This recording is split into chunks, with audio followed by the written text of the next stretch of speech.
Hi guys, this is Jim the Life Coach. I want to apologize for not putting up regular interviews and episodes. I've been really busy doing other stuff that's taking me away. And so literally, even in my half term, which is like the break in the UK from schools, I've been doing decorating. So it's been real busy. I've also been co-coaching a basketball team as well. I've been working on a few musical tracks as well. So with an artist called Sash, and yeah, generally just been real busy, man. It's been crazy. I'm also doing a life coaching.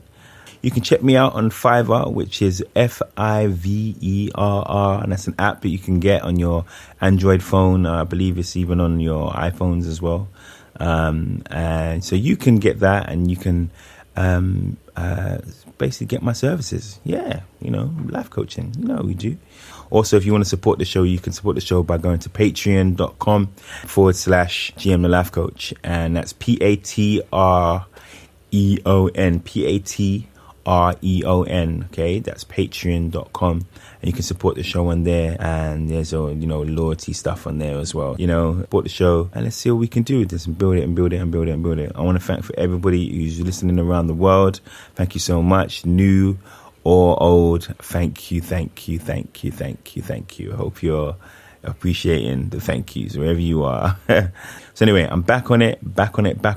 This episode will be a new thing that you haven't heard yet. I won't say what it is. I'm just going to surprise you. I'm going to drop some stuff with no intros. For the next two will just be no intros, because literally just saves time to getting the stuff out there and just getting it to you. So, but I hope you appreciate it all the same. But yeah, thank you so much. And peace. GM, the Life Coach. Hi guys, this is GM, the Life Coach. I'm with a good friend of mine, Luke, who I used to work with. The guy is a spang, okay? Spang, in old words there. Say hello, Luke. Hi, how you doing? Luke here. Yeah, man. Nice to finally catch up. It's been a while. Been too long. Yeah, been too long, man. It's been years here. Yeah. So, we're going to do a little bit of your journey. Yeah. I became the quite dashing man that you are. And ladies, he's good looking. Yeah. I feel a bit threatened. And we're gonna obviously do some other stuff as well, but we'll obviously separate them up and go to different chapters. So anyway, Luke, let's go back about your journey now. Right? We're gonna go back. Okay, we'll take it to. So we'll go primary. Let's go primary. Okay. I feel like it's kind of interesting. Okay. So in primary school, what were you like as a student? Oh gosh, what was I like as a student? You know what? I think all throughout my academic career, so primary through to secondary, through to even maybe college, I think my reports all kind of said the same thing. In that, like I was always intelligent, but it was always my attitude, always my mouth that kind of let me down. So.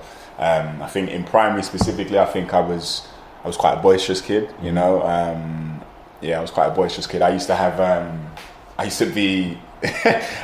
like a little behaviour book, right? And my dad used to come and collect me on a Thursday, yeah, I know. And without failed, Thursday would be the day that I'd get in the most trouble, you know what I mean? Yeah. And be, Luke did this, or Luke, you know what I mean? So I was in primary, I think I was probably the worst. I was excluded a few times. And, and like... Yeah, wait, hold on. Yeah. Let's move back a bit. Yeah. So in primary school, you were excluded a couple of times. Yeah. What did you get excluded for? Fighting, being rude, what were you? Fighting, I think. All of the above, really. I was just a bit of a, I don't know, can we swear? I was just a bit of a gobshite, you know what I mean? I was just... if I didn't like something, I'd let you know, man. You'd rue the day that you crossed me. You know what I mean? I was just like, I had a mouth on me. So it was one thing. I weren't really, the kind of youth that was sort of throwing chairs and stuff. But like my, you know what I mean, was sharp. So like I'd tell you about yourself, and so it got to the point where I would go to the headmaster's or headmistress's office so much. She used to have this set of dinosaurs in her room. I used to have names for them all. I was in there like every 2-3 times a day. You know what I mean? So like, I was an angry child at that point. You know what I mean? We grow up. You know what I mean? We grow up. But so at that time, were you living with your mum or your dad, or what were you doing? then? Yeah, so I was living with my mum. My dad was always in the picture. We always had a good relationship. But yeah, I was living at home with mum. So I would travel in by myself, catch a train, and then go to school and that kind of thing. Obviously, I grew up in Hackney, London Field, so it weren't that far. I went to school in Islington.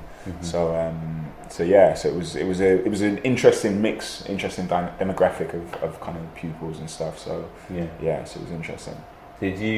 What subjects were you kind of good at when you were in school? What subjects did you like? So I was never a skiver. Right. I was never a skiver, but I was always academically, I performed well. Right. I was always in top sets. I was always in that kind of thing. I think English has always been my thing. You know what I mean?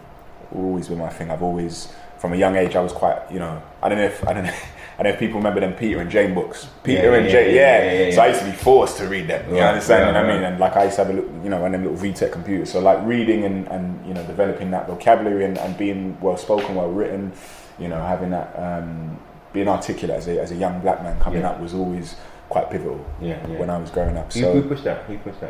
My mum primarily, but my dad and my dad's side of the family were also had a hand in that. My sister was quite was very much orientated towards maths.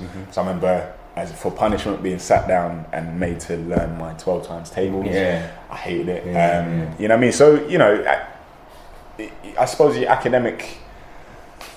I suppose what's the word? The academic prowess, or how well you're doing in school, was always quite. I was a boisterous, gobby child. You understand? But like it was always. He's got some food on the go. He's got an alarm going on. Yeah, sorry about that. I was just mouthy. You know what I mean? So it was always Luke performs well, and it's just his attitude. And that was just the same rhetoric that would just eventually get bored of it. There's only so much time you're going to be. Luke, come out. You know what I mean? There's only so much time that you hear that, and it's like. After a while, it's like, oh, bloody hell. You know what I mean? And then when I went to secondary school, that's when I saw the real bad boy. Right. We're not getting it. So, what siblings did you live with? Any siblings in your house? So I had siblings. So I'm the oldest boy. I've got 2 younger brothers. Right. I've got an older sister who's now 40. But that's all on my dad's side. Right. So as far as my mum's side, I'm an only child. Right. So it's just me and my mum growing up. And did your behaviour have an effect on anybody else? In your household, or not your household, but in terms of the rest of the family, mum. You've got alarm interruptions. I suppose it gave my mum a few grays. Gave my mum a few grays. I'm not sure. I don't think it affected anyone outside of myself. Obviously, you're doing yourself more harm than good. But no, I think mainly just me, because the cosh would come down on me, as it were. So Alright. So throughout your primary school life, you were this gobby child. Kept getting in trouble. How many times did you say you got excluded? Twice that I can remember. Twice that I can remember, and then a lot of internal exclusions. Alright, that was. That's how you know you're bad. You can't even go home. Who were your favourite teachers in primary school?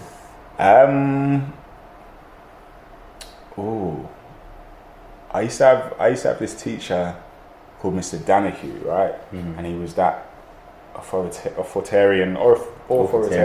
Like, he was really, he was one of those teachers that you wanted to do well for, you know what I mean? And it was like, and he was hard, and he was, you know what I mean? And he would, you wanted to impress him, you wanted to be in his good books, you know what I mean?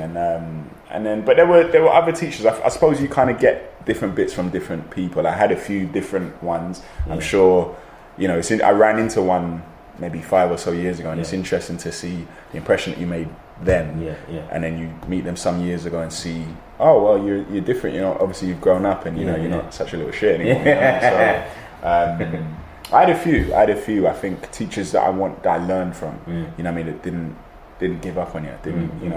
But I had a few. Mr. Daly was Mr. Hutchinson. There were a few. I had a TA as well, which was rare in those days. But that really made an impression. A woman called Jackie. That was just always, just certain people. Because I think as a TA, having been a TA as well, I think you're in this, you got this weird sort of dynamic with kids in that you're not the parent, you're not the teacher, you're somewhere in the middle, and so your rapport with them is always going to be different, and you can kind of foster those relationships that you wouldn't, parent wouldn't have, teacher wouldn't have necessarily. So it's always quite interesting. So yeah, we're gonna get onto that, don't we? So let's move on to secondary school. So you in secondary school, going to the big leagues. So you're still gobby. Was you getting excluded in secondary school, or what secondary school did you go to even? I went to secondary school it was called Warwick. It don't exist anymore. So it's now Frederick Bremer, which was the school that Educating East London was based in. Secondary school was an interesting time, because I suppose you're now, instead of being a sort of big fish in a small pond, you're now a small fish in a big pond, you know what I mean? And so I suppose on top of that, I also went to a boys' school in Walthamstow. So it was like,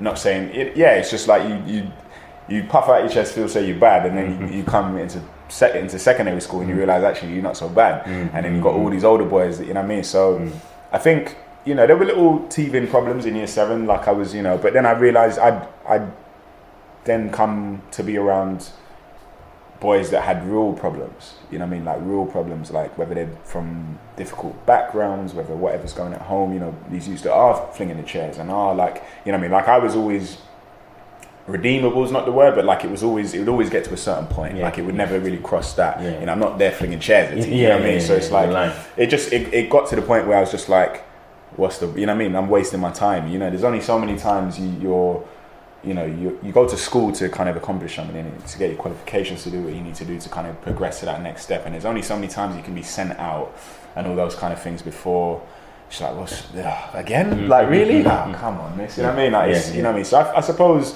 I was still, with the mouth, but you kind of rein it in a little bit. So I suppose year 7, as you do, couple things here, but I think I kind of grew out of it by sort of year 9, you know what I mean? And by that point, it was just like you just kind of calm down, mature a little bit. So you mentioned before that you were like angry. Where did the anger come from? I don't know. I've just always been quite a short-tempered person. You know what I mean? In my personal life, I've mellowed as I've got a little bit older. But I don't know. I was. It's funny. My sister that I live with now, whenever her family's, I've known her if I'm 29, I've known her for about 25, 26 years. And so the tearaway years, the primary school years, when I was apparently the worst, whenever I would go and see her family, they would always tell me about how I did this and did that. He used to tell me about, Luke, remember one time you did bust the door off the hinges, rip it off the hinges? And I was like, no, I don't remember. In my mind, I was an angel, you know what I mean? I was the epitome of a good, so I don't remember these things. I don't know really. I don't know is the answer to that. I think I was just always quite a short-tempered person, you know what I mean? And like I didn't like. What would tick you off? Do you know if anything that would tick you off? What would it be? Would it just being told something you didn't want to do? As a kid, right? As a young black kid, that was like I was never a write-off. I had attitude problems, allegedly, apparently, but I was never academically. I was always in the top sets. I was always performing well, and so I hated. And you'd find sometimes you'd get these self-righteous teachers. We all know, and we all have had them, where. Who are just patronising, you know what I mean? And it's no one likes to be spoken down to. No one likes that. And till now, that's still. Was it because you think because you were a young black boy, or do you think it's just what they were just on their islands? I think there was definitely. I think there were always perceptions of you as a young black man. You know what I mean? Even in school. So I think I would challenge people, and which is. Even to this day I still do, but I've learned how to navigate that space, And so if I felt hard done by, if I felt I was being spoken down to, then I would challenge it. I suppose, having worked in classrooms, having worked in education, that's not what you want, innit? You don't want some, loudmouth you telling you, well, actually, why telling you, well, actually, no, that's not, you know what I mean? Even if it's, I suppose, substantiated. Even if these are things that you should be challenged on. Perhaps it's not necessarily something that you want to hear. I wouldn't like it. So man, I was. But then eventually you kind of just go out of it and actually realize, well, is, you know, you learn to pick your battles, I suppose. So that's what I did, and you know.